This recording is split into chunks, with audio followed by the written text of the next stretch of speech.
አደገ ልንገራችሁ። ቆይ ቅዱስ ሥጋውን ክቡር ደሙን የምንቀበለው የኃጢአት ይቅርታ ለማግኘት ከሆነ ከኃጢአት ንጹሕ የሆነ ይቀበል ማለት ምን ማለት ነው? ሥጋው ደሙን የምንቀበለው የኃጢአት ይቅርታ ለማግኘት ነው። እንደገና ደግሞ መልሶ ደግሞ ንጹሕ የሆነ የሚቀበል የሚባለው ለምንድን ነው ሲባል፣ አይ የዚህ ፍቹ ምን መሰላቸው? ሥጋው ደሙን የምንቀበለው ለኃጢአት ይቅርታ ነው። ታዲያስ ለሰራነው ነገር እኮ ነው ይቅርታ የምናገኘው። ለሰራነው ነገር ይቅርታ የሚሰጠን ደሙን ስንቀበል ነው። ለስንሰራው ለኖርነው ነገር ማለት ነው። የእርቅ ደም ነው ያልነው እኮ ለዚህ ነው። የበደልነውን በደል በድለን ሰርቀን፣ አመንዝረን፣ ቀምተን፣ ግማሹም ጠንቋይ ሆኖ ኑሮ ተሳድቦ በትዕቢት ኖረን ሁሉን አድርገን ስንጨርስሳ ከዛ መተን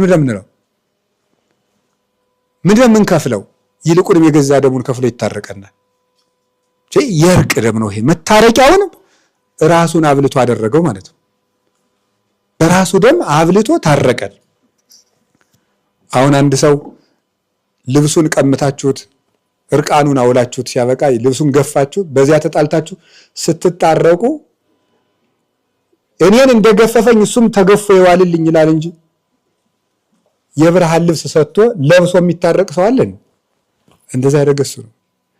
ክርስቶስ አለ ቅዱስ ዮሐንስ አፈወርቅ፣ ባሪያውን ሰዎች ጥሩ ባሪያ ለማግኘት ብዙ ወርቅ ያወጣሉ።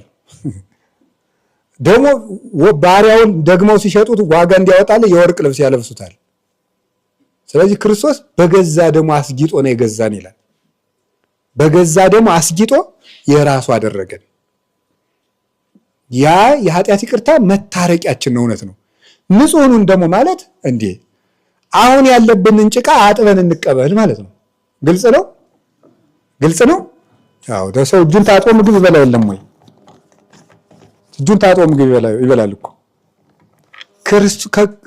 አሁን ያለብንን ነገር አቁመን እንቀበል።